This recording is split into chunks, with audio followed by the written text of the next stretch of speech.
My new book, Awake, Observe, Shape, Transform, is now available on Amazon, along with the 90-day transformation journal. You'll find a link to these things in the episode description. Also, if you'd like to support this work, there are $10, $15, and $20 Patreon tiers with no locked content, just a way to say I value this. You can also visit the site and check out the growing merch store, shirts, tanks, hats, and learn about one-on-one sessions with me by clicking the About button. And don't forget, the YouTube page has the podcast and binaural beats for meditation, rest, and sleep. Thank you for being here. Let's get started.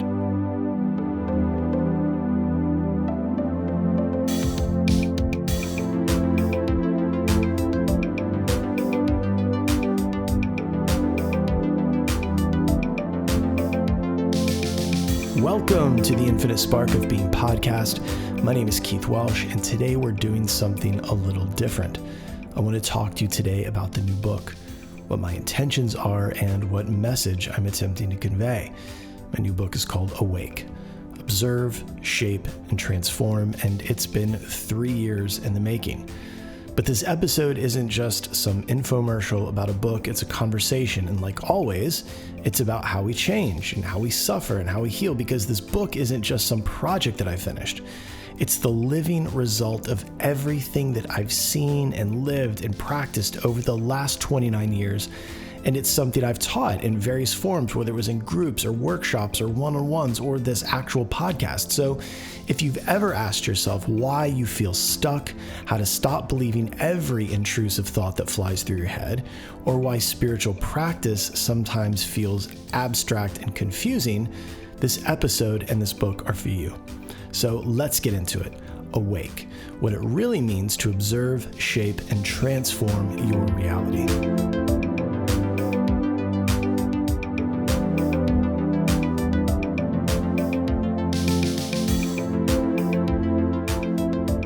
I didn't write Awake because I needed another thing to sell. I wrote it because I keep seeing something over and over and over again. And it's that people are caught in their thoughts. They're trapped in their conditioning. They don't even know it. They don't even know it's happening. And they're not stupid. They're not broken. They just weren't shown any other way. And, these books like The Power of Now or Untethered Soul are great. I've read both, but saying, hey, you're not your thoughts, and then just leaving everyone hanging there isn't really helpful. In fact, I find it extremely annoying and dismissive. These books always fall short of telling people what to do next with all this great new information. They give you nothing that might solidify the fact that you are not your thoughts.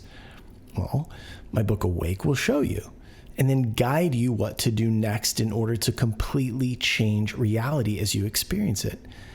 And the way I see it is the way I've stated it to hundreds of people, right? When it comes to this role, it's my job to make this make sense to you. It's not your job to figure out what I'm saying. If you don't understand it, then that's on me, not you. I take this seriously. I never want to confuse or hurt. I only want to help. I've worked with hundreds of people at this point, and I've noticed that most of us are doing the same thing. We're living under the illusion that we are our thoughts, that because a thought arises in the mind, it must be true, that the thoughts of my conscious mind must somehow be well thought out reactions to what's happening around me, that if a story repeats itself often enough, we must identify with it, right? Well, that's a lie. That's the core illusion. Illusion means anything that is or is likely to be wrongly perceived by the senses. And when we say senses, we don't necessarily mean misunderstanding the smell of someone cooking broccoli for the smell of a fart. We mean our nervous system and the signals it receives from the subconscious mind that then get elaborated upon by the conscious mind. And that is the root of so much suffering. That is the illusion. So I wanted to write a book that said, hey, you're not your thoughts. You're the one who sees them. And from that place, we can then shape your life, not from force, not from ego, but from awareness and intention. This book is my attempt to explain how we do that. Not just theoretically, but practically, day by day, thought by thought. This book contains practices, easy things that can be done every day. And not just actionable practice, but also the understanding of how and why these practices work, what the mind is, what a thought even is. It will give you the understanding that rather than feeling like a passenger in the body, a victim of the mind, you're more of the captain and the pilot. And from there, we can train the mind, we can shape it, and in turn, transform reality. I'm not going to just leave you flapping in the wind wondering what's next. So, at the heart of the whole thing is observation, witnessing. In Sanskrit, it's called Sakshi Bhava, the state of the observer. Most people are not living from this place. They're not watching the mind. They believe that they are the mind, and that's terrifying because the mind is chaotic, reactive, and it's often rooted in old trauma and bad programming, and more often than not, it's doing what it wants, which can feel very disheartening when we're trying to make change. We can feel more like a passenger in our own body. But when you're in the mode of the observer, you can see a thought. You can see it without believing it. You can witness anger without feeding it. You can notice fear and say, oh, that's fear, instead of I am afraid, right? And these simple shifts change everything. And these shifts become our default way of experiencing the mind through daily practice. The space between stimulus and response, that's where the power is. That's where freedom lives. And that's what this book is teaching. Not how to be free from thought, but how to relate to it differently, right?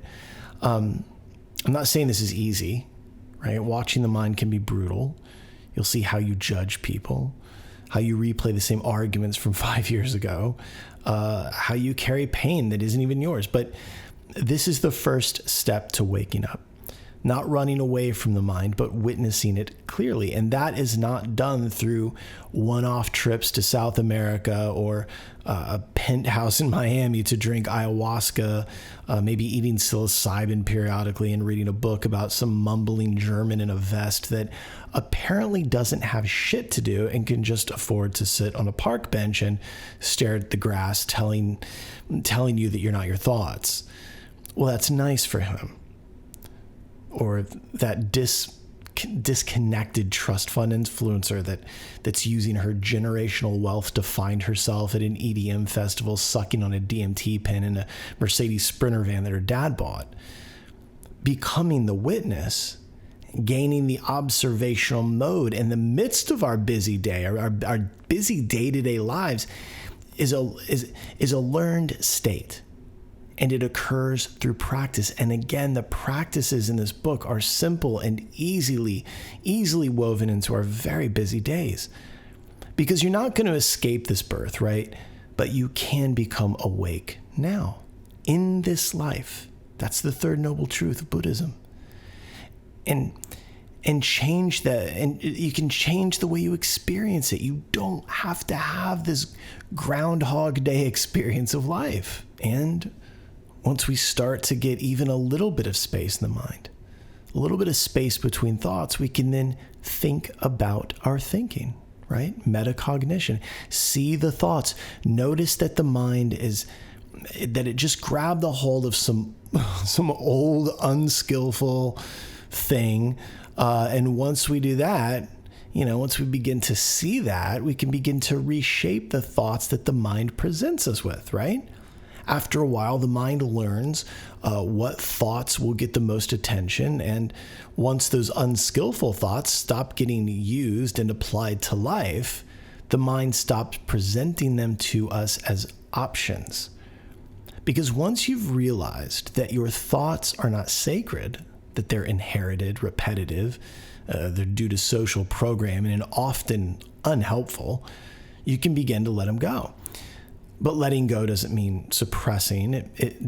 It means restructuring, right?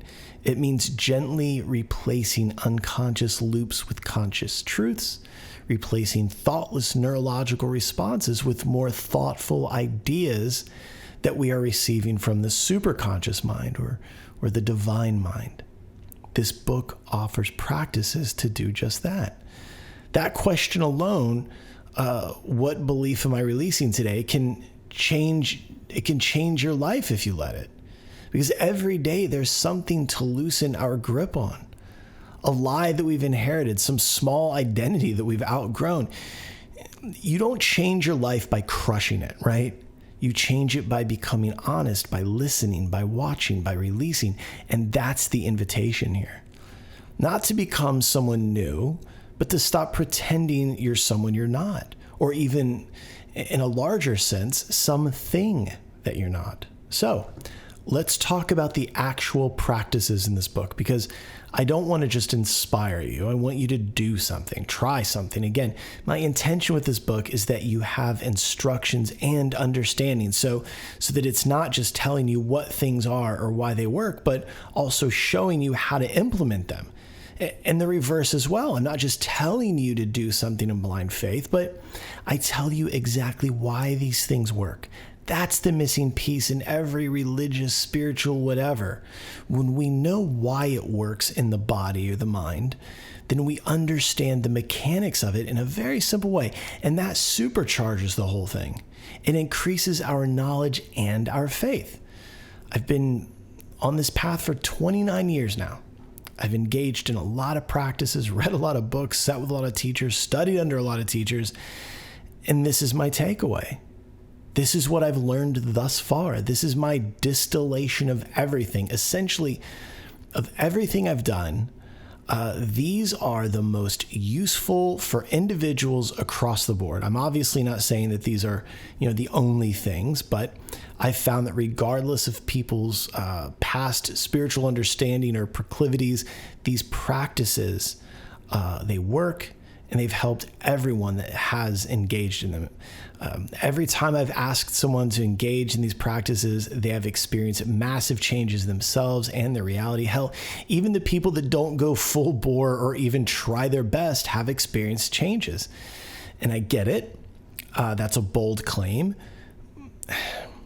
But if you do what this book recommends, you will change and you will transform your experience of reality. Are there other methods that I use? Personally, yes.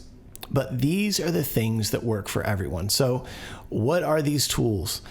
Meditation, affirmation, mala, japa, and as crazy as it may sound to some of you, journaling. So let's talk a little bit about meditation. This isn't just sitting and hoping to feel peaceful, right? This isn't stopping the mind. This is sitting to see, to observe, to watch the river of thought. It's training your awareness, your attention to return to presence, to what's real, which is the breath. To breathe, to be the awareness behind the thoughts. And this isn't about sitting for hours, right? It's about sitting for 10 minutes, 20 minutes, whatever you can manage. This is learning to simply observe, to calmly abide with the mind as it is. That's it. This isn't twisting yourself into a knot and floating just above the problems of the mind. This is learning to hold space for the mind, to sit and observe. So the next would be affirmations. And I don't mean Stuart Smalley fluff or Deep Thoughts by Jack Candy. Sorry, but if you're going to throw one old SNL reference out there, you might as well throw two. What I'm talking about are desires that are turned into present tense positive statements that become our reality.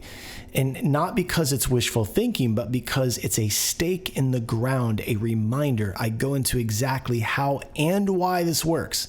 This isn't fluff. This isn't a diary. It's a tool to reprogram the thoughts that the mind presents to you. It's a device that changes the way the mind perceives reality, the world, yourself. Whether it's what you see in the mirror or what it's like to go to the grocery store or what it's like to be you. I go into detail as to how and why it works. Then there's mantra and japa. These two go together. This one isn't about religion. It can often seem that way, right? But it's about resonance. Sound has power. Repeating a sacred phrase trains your nervous system, your mind, and your energy field to stabilize. This affects us on a vibratory level. Japa is devotion. It's simple. It's potent. It's funny to me when the scientific clinical materialist world makes these statements that they just discovered something, when that something has been around for thousands of years, when they say, hey, it turns out that humming, chanting, mindfulness, and breath work resets the nervous system. And then they call it polyvagal therapy or whatever. Yeah, no shit. What you actually mean is that shamatha, japa, manta, and pranayam, that's what you mean. But what they do, they miss the mark every time because they are unwilling to bring the missing component, which is the spiritual aspect of these things. That's the missing component of most things. It's the unseen. That's what's missing. So when they're praying to the God of science, they miss all of this other stuff that's actually scientific. So they don't get the full potency of it. That's the same thing with these EMDR therapists. They will always be just shy of the truth because of their attachment to insurance companies and getting paid by these insurance companies and providing to the insurance companies something that is effective so that they, or supposedly effective, so that these fucking gargoyles at the insurance companies will pay them. It's gross, but it's the nature of that system. So, as my grandma used to say, if you play in shit, you're going to get it on you. And finally, journaling with structure. Not just dumping your day out, though that can actually be very helpful, but journaling using prompts. I created the Awake journal for this, but I share a lot of prompts in the book too, like what belief am I releasing today? What truth am I ready to accept? What emotion am I ready to feel fully without resistance? These aren't just exercises, they're rituals. They're acts of devotion to the self, capital S. They're devotional to your own awakening. They're vital. These things will unlock things. When we can see the answer and see the response on paper, there's something about taking it out of the mind and seeing it in the material world. Like I've said it before, if we don't take it out of the mind, it can kind of fly under the radar and we can put it away and not have to look at it. Now, I'd like to address and explain the poems, illustrations, and diagrams. I've danced around these things and I've talked a bit about some of them. So for starters, just I think the first two books will be going away, possibly. I'm not sure. The poems from the first two books that I felt were good or worthy, I put them in the new book, Awake, as well as a lot of new poems, obviously. So I don't know if it's worth the hassle to keep them out there or even the hassle of getting rid of them. But either way, early on, the poems were a way of telling my story without really telling my story. They were a way to protect me. They gave me an out. They gave me a way of saying, I'm just being creative, huh? But the truth is that many of those poems are records of my own mystical and anomalous experiences, paranormal experiences, if you will. And even now, this many years later, in this moment even, I feel as though I'm making some kind of confession that will leave me open to pain. I'd like to do an episode one day where maybe I go a little bit deeper into certain pieces, but I can say that, okay, at one point I was engaged in a practice that I was performing several times a day, coupled with certain literature, on top of just simply being ripe for it. And this practice was resulting in experiences that to this day are difficult to rationalize. It was a yogic practice, for those of you wondering.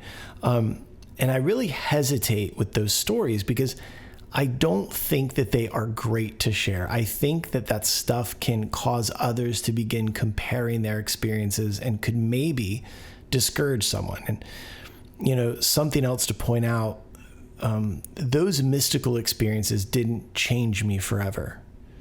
They were wild, they were anomalous, they were crazy, but I was still broken and trying to fix myself. And that's why the book by Jack Kornfield, After the Ecstasy, the Laundry, struck such a chord with me. It's about having your mind blown and then going back into the world. But, one of my sticking points, one of my things, one of my problems left over from childhood, that I guess I'm still working through, is the fear that that you will think that I think I'm special. And really, I don't want that. Actually, as a kid, it was the fear that you, general you, obviously, would think that I think I'm smart, or that you would think that I think I know. And I was afraid that if, you or they thought that I thought I was smart, that you'd humiliate me once again, showing me, demonstrating that I wasn't. And you would do it in a mean way that would hurt me. So I am just kind of tired of it. Definitely was as a kid. It was a beating that I took frequently. And I guess in, some ways I'm still tender from that, maybe in some way in my subconscious mind, that humiliation and being ostracized and embarrassed and hit somehow keeps me from being completely open. Who knows? Maybe one day I'll just spill it. But in the meantime, you'll have to decode these poems and stuff. So the content of the poetry and the source of the symbols were the result of mystical and anomalous or paranormal experiences. Even in this moment, I'm struggling with just letting that hang there. So I'll move on. Anyway, I guess I think I need to say this part out loud and clear. Awakening is not a one-time event. It's not a mountaintop moment where angels sing and suddenly you're enlightened. I've talked about this 100 times. Again, Jack Kornfield. It's a practice of remembering and then forgetting and then remembering again. There will be moments of clarity and then days of fog. There will be times where you're centered and conscious and gentle, and then times when you're triggered and lost and scared, and that's okay. Awake, this book, isn't about staying high vibe. It's about being honest. It's about showing up for whatever is true right now without shame or resistance. The title isn't a declaration. It's a compass. It's like a reminder, a commitment. To keep watching, keep feeling, keep softening, to wake up again and again and again. So really, to put my arms around it, as Christy would say, I think this book matters, not just for me, but for you, because your life is being shaped right now by beliefs that you didn't choose, because your body is still reacting to events that you didn't cause, because your relationships are suffering because of the emotional debt left by the previous person, whether it was your parents, your teachers, your ex, because there's a version of you beneath all of it who is free, loving, clear, and wise, but you can't force your way there.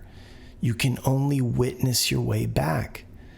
That's what this book is. It's a guide, not from the mountaintop, but from the trail. I'm walking it too. I've fallen. I've been stuck. I've wanted to give up. But the practices in this book, they work. That's why I wrote them down. That's why I'm sharing them now. So if you're tired of the noise, the loops, the pretending, this is for you. I've been you. I know what it is to be seeking and reading and listening and trying to find the thing that flips the switch. But what I've found is that it's not just one thing that does it. I didn't write this book to leave you hanging there, flapping in the wind with no actionable shit to take with you. I wrote it to help, to guide, to point you in the right way, to give you something, anything. I love you. I love you. I love you. You reminded me, and I'm reminding you. Thank you, thank you, thank you. If the infinite spark of being has brought you any value, consider supporting the work. And you can do that by checking out Awake and the 90-Day Transformation Journal, both now available on Amazon. The links are in the description. If you want to support this work on a monthly basis, there are $10, $15, and $20 Patreon tiers that have no locked content yet, just support. You can also swing by the website, check out the merch store, learn more about working with me one-on-one, and as always, the YouTube page has full episodes as well as binaural beats to help you with your practice. So I'll see you next week. Thank you, and I love you.